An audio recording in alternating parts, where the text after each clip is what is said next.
Hola, muy buenas. Soy José Manuel del Pozo y soy instructor de buceo. Este es un vídeo elaborado para el Club de Buceo CBS Glub Glub. El vídeo trata de la ley de Boyle, barotraumas y la ley de Charles. En el vídeo vamos a tratar la ley de Boyle y Marriott. Vamos a tratar la ley de Charles y de Gay-Lussac. Por otro lado, algunos pequeños conceptos sobre fisiología. También veremos los barotraumas, los de ascenso y de descenso, lo relacionado con los oídos, los senos, pulmonar, dental, cólico del escafandrista y aspectos relacionados con el equipo que nos pueden afectar en barotraumas. Por otro lado, vamos a ver la aplicación de la ley de Charles y Gay-Lussac en las botellas de buceo. Por último, veremos qué es el factor de compresibilidad Z. Ley de Boyle-Marriott. A principios del siglo XVIII, dos físicos contemporáneos llegaron a la misma conclusión de forma independiente. La ley fue enunciada en primer lugar por Robert Boyle y posteriormente Edmund Marriott añadió en el enunciado que la temperatura era constante. Robert Boyle omitió este detalle porque daba por supuesto este hecho, pero al ser el primero en enunciarla, la llamamos ley de Boyle, o bien por este hecho o bien por economizar el lenguaje. La conocemos simplemente por ley de Boyle. Su enunciado dice que a temperatura constante el volumen de un gas es inversamente proporcional a la presión a la que está sometido. La expresión matemática sería presión por volumen. Aquí estamos igualando, en esta expresión matemática igualamos las condiciones iniciales a las condiciones finales del gas. Aquí tenemos un ejemplo gráfico de lo que explica la ley. Si nosotros aumentamos la presión, el volumen va a disminuir en la misma proporción.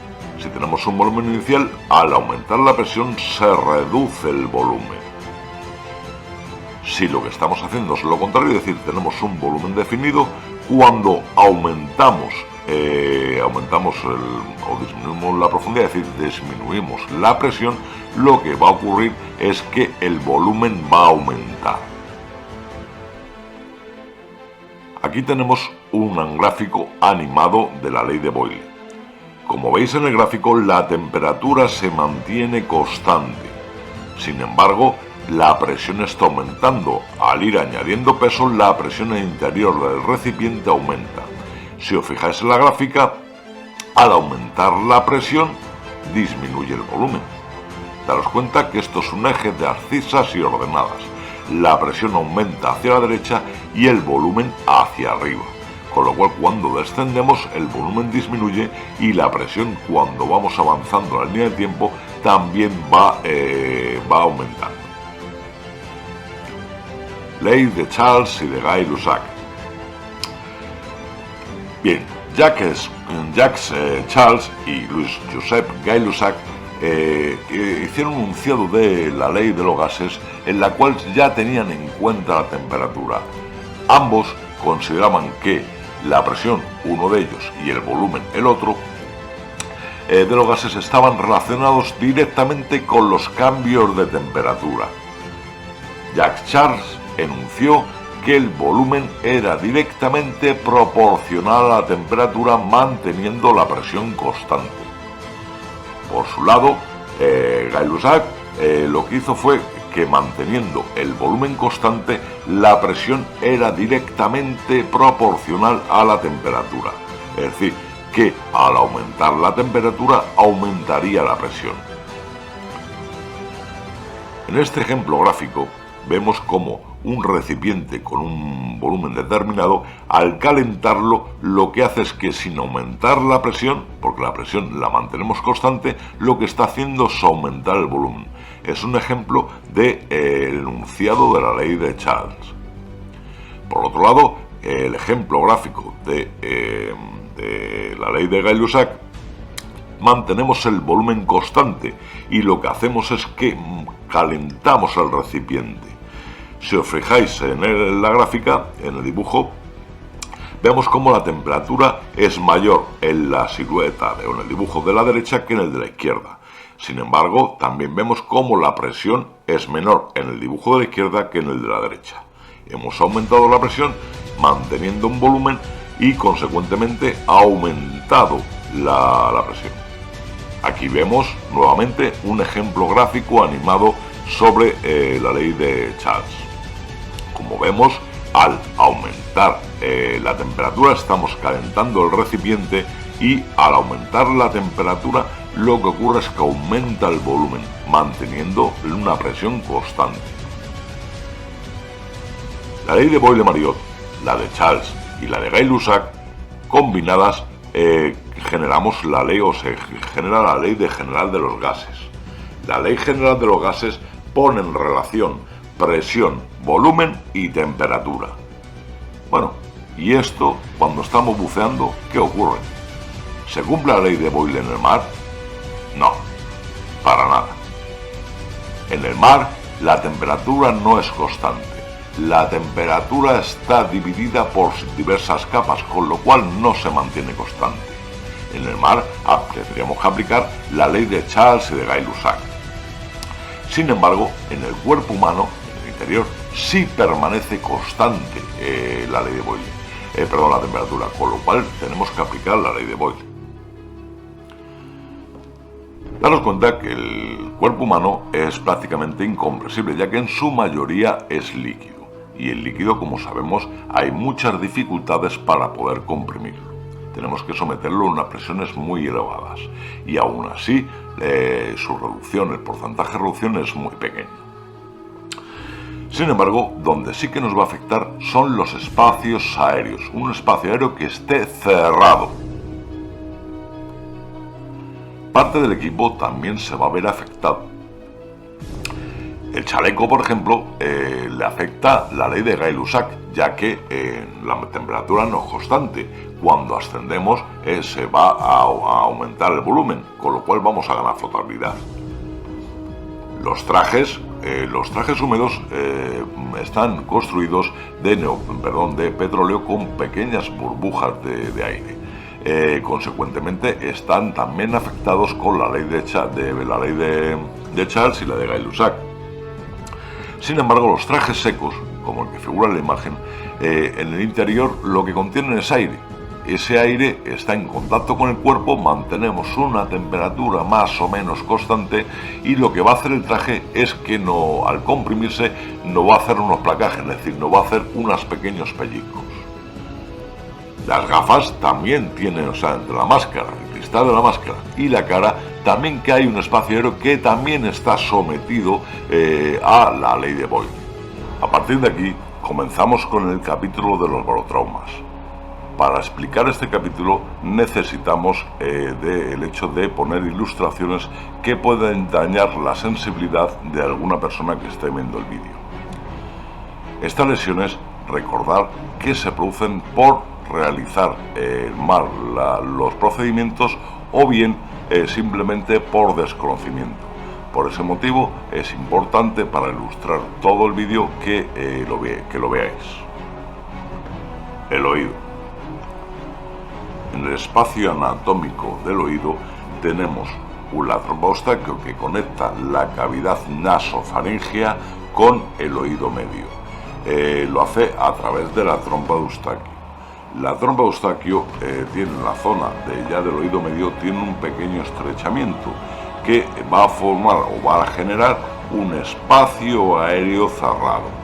Este espacio aéreo está sujeto a las leyes de Boyle. Cuando nosotros descendemos, la presión aumenta y el volumen interno del oído medio desciende, con lo cual la membrana timpánica se curva hacia adentro.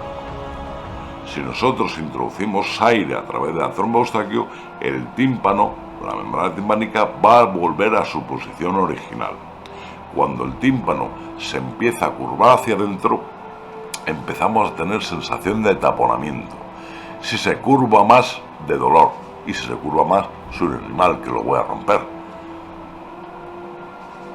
Vamos a repetir lo que ocurre. Cuando aumenta la presión en el exterior, el tímpano curva hacia adentro, y cuando introducimos aire en el interior del oído medio, el tímpano, membrana timpánica, vuelve a su posición original.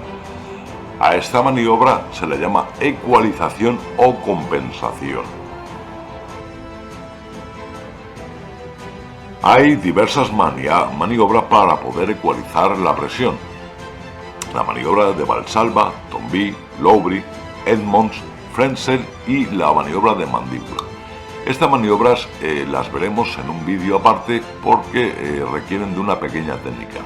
No obstante, cuando vayáis a hacer curso de buceo, vuestro instructor os va a explicar cómo realizarlas.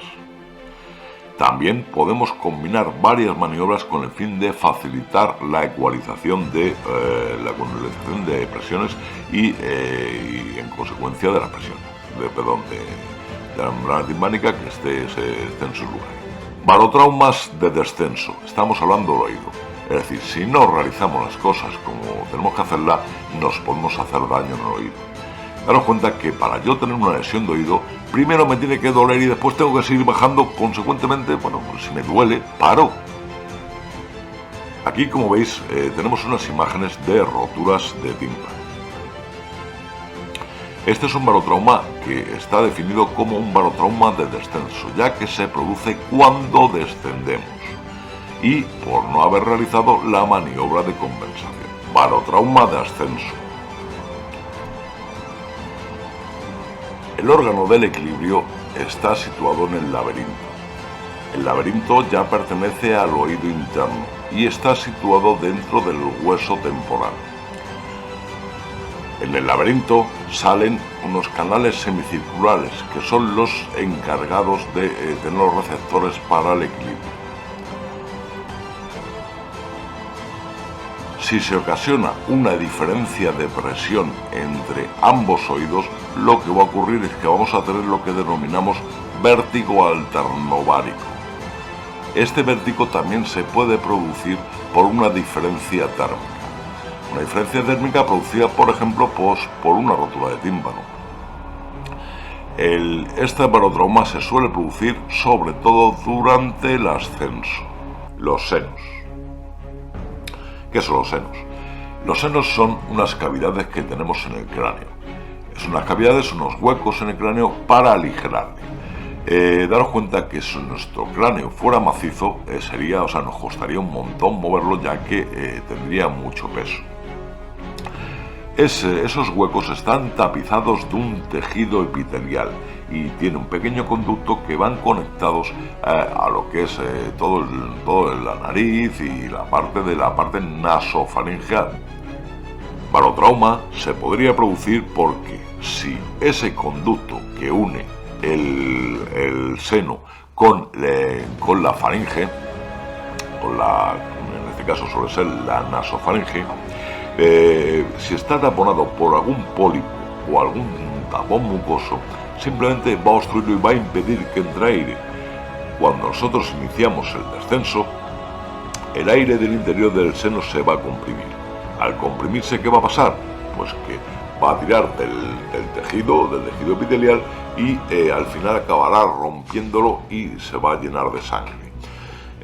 Son pequeños huecos, con lo cual daros cuenta que tampoco es que estemos perdiendo ahí 5 litros de sangre. Sin embargo, lo que ocurre es que cuando ascendemos, el tapón mucoso se retira o el pólipo lo podemos incluso arrancar, y al hacer esto, toda esa sangre que se ha quedado contenida del interior del seno va a salir de golpe, con lo cual es un accidente bastante espectacular, pero sin embargo tampoco es excesivamente grave. Bien, igual que ocurre con los oídos en los senos, más aún cuando descendemos, si notamos pinzadas o dolor, lo que no tenemos que hacer es seguir bajando. Simplemente nos mantenemos en la profundidad y o ascendemos. También recomendamos no bucear si se está resfriado debido a este posible problema. Los dientes. Los dientes son unas piezas, las piezas dentales son macizas, es decir, no hay aire dentro, con lo cual pues, no van a estar sometidas a la ley de Boyle. No hay espacios. Sin embargo, si yo tengo una carie, no la tengo detectada y realmente se está produciendo una bolsa de aire en el interior del oído, ya bien sea una carie o ya bien sea incluso por un empaste mal hecho, esa bolsa de aire, cuando ascendamos, va a estar sometida a la ley de Boyle. ¿Qué quiere decir esto? Que se va a comprimir el espacio, el aire va a penetrar el interior del diente y cuando nosotros ascendamos, al salir aire, puede incluso llegar a explosionar la pieza o saltar el empaste. A este accidente lo llamamos barotrauma dental. Los pulmones igualmente no es un espacio aéreo cerrado. Los pulmones podría entrar y salir de aire. Sin embargo, la glotis sí que puede cerrar esta cavidad y dejar los pulmones haciéndoles de ellos un espacio cerrado. Consecuentemente, ya nos afectaría la ley de Boyle. Si nosotros aguantamos la respiración cuando estamos buceando y se produce esa expansión de aire de los pulmones, lo que va a ocasionar es una rotura de los pulmones. Esa rotura lo que va a hacer va a ser que el aire va a salir de los pulmones y se va a quedar alojado entre la pleura y el pulmón. El aire va a presionar sobre el pulmón, incluso llegando a colapsar y, por supuesto, perdiendo la función ventilatoria. Se puede complicar aún más. Si la rotura de pulmón es muy grande, podríamos llegar a hacer que el aire entrara directamente en el aparato circulatorio y consecuentemente alguna burbuja puede impedir el paso de sangre a alguno de los tejidos o a algún órgano. La burbuja va a quedar alojada formando un aeroembolismo. Si el aire que se ha escapado del pulmón una vez producido el barotrauma queda alojado en el mediastino, en la zona intermedia del pecho, ese aire va a presionar sobre el pulmón y el corazón, con lo cual no solamente voy a tener problemas respiratorios, sino también circulatorios. Como veis, es de los más graves. Enfisema subcutáneo. Si se produce un neumotórax y el aire escapa de los pulmones, puede llegar a escaparse a través del hilio pulmonar. Va a subir alrededor de los bronquios, la tráquea y va a acabar alojándose en los hombros y la base del cuello. El aspecto físico de este accidente son unas pequeñas ampollas de color así como marroncillo, así moradillo, y al tacto son crepitantes. Bien, el aparato digestivo realmente tiene una fácil salida de aire a través del ano y de la boca. Daros cuenta que ningún esfínter es capaz de aguantar una presión elevada de aire. Por ese motivo es difícil que se llegue a producir un barotrauma como los que hemos visto anteriormente, que además eran más graves. Bien, el cólico del escafandrista consiste en que el aire que se va a estar produciendo, los gases que están produciendo durante la digestión, pueden salir a través de las asas del colon filtrándose hacia el exterior y formando hacia el exterior dentro del cuerpo y formando pequeñas bolsas que, además de ser muy dolorosas, es un dolor parecido al de un cólico. La máscara. Decíamos que el aire que queda contenido en el interior de la máscara, entre los cristales o la propia máscara y el cuerpo de la máscara y la cara, es un aire que está también afectado por la ley de Boyle. El placaje de máscara o el barotrauma máscara consiste en que directamente te hace una succión sobre la cara. Es un barotrauma de descenso.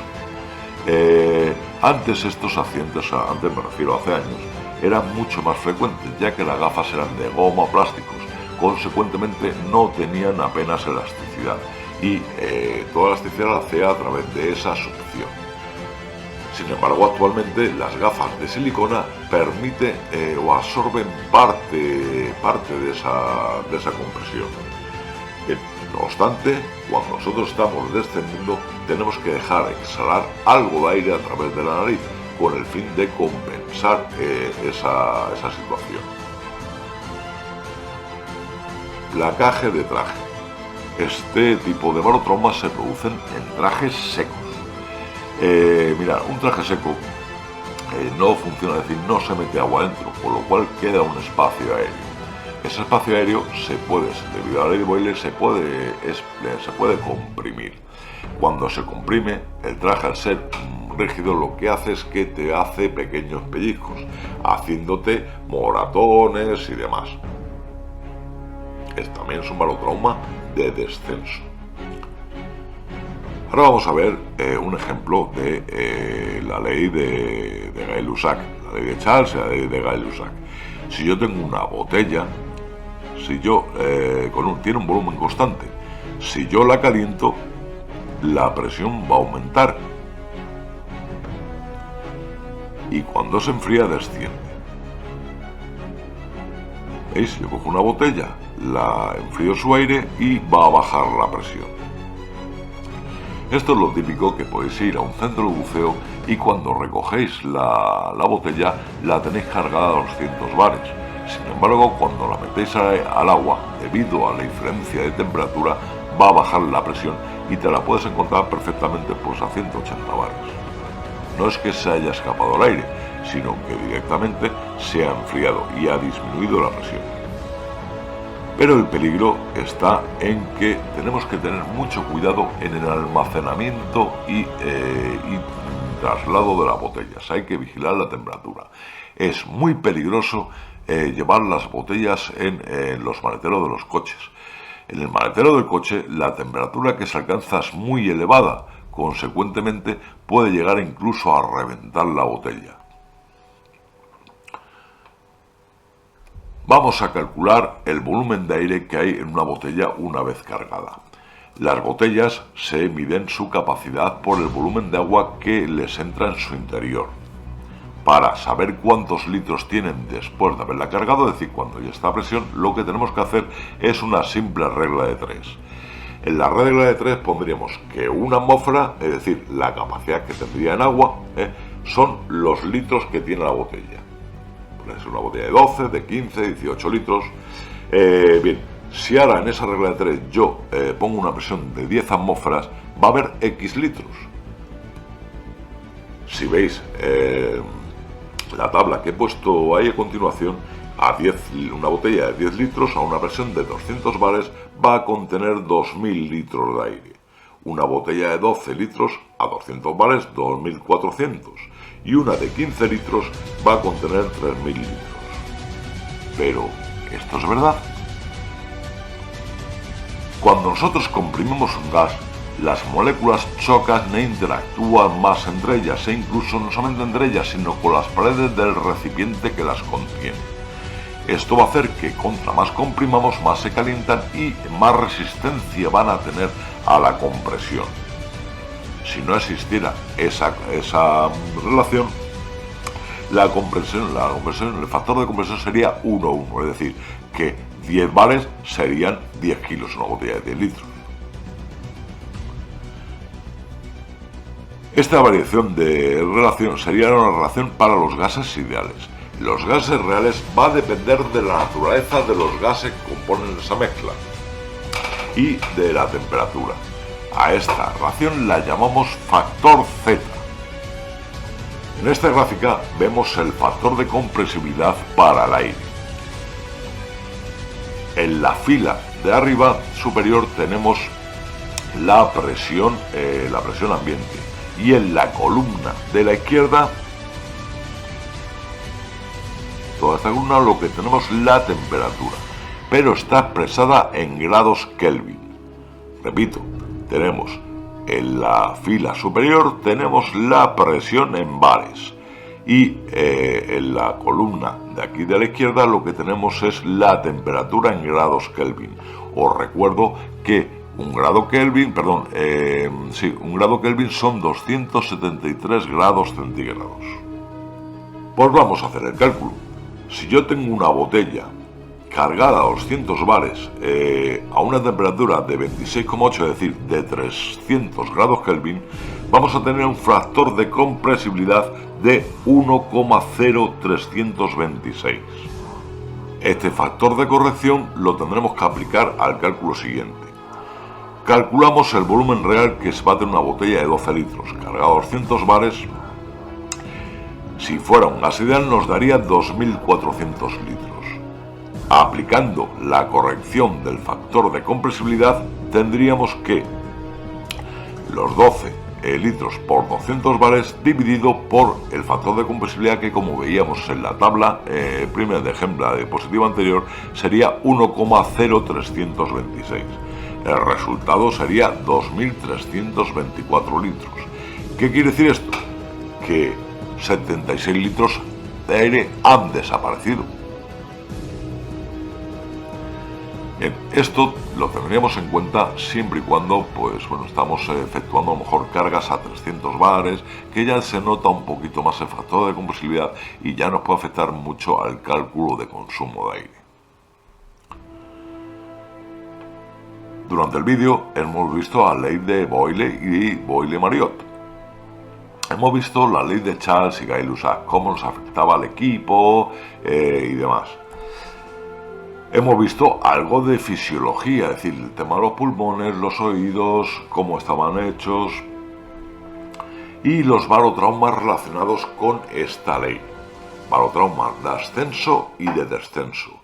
Tenemos barotraumas en los oídos, el tema de los tímpanos, el barotrauma de senos, el barotrauma pulmonar, dental, cólico del escafandrista y los relacionados con el equipo, es decir, la máscara y los trajes secos.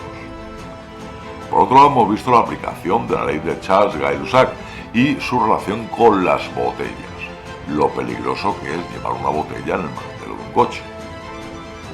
Por último, veíamos que los números no son tan redondos como parecen y veíamos el factor de compresibilidad Z, que era que cuando las botellas están cargadas tienen algo menos de aire que lo que es un simple cálculo de multiplicar la presión por el volumen. Aunque estos pequeños desajustes son prácticamente despreciables en las presiones en las que nos estamos moviendo. Pues nada más, espero que el vídeo os haya gustado, no os haya sido muy tostón. Muchas gracias por vuestra atención y nos vemos en el próximo.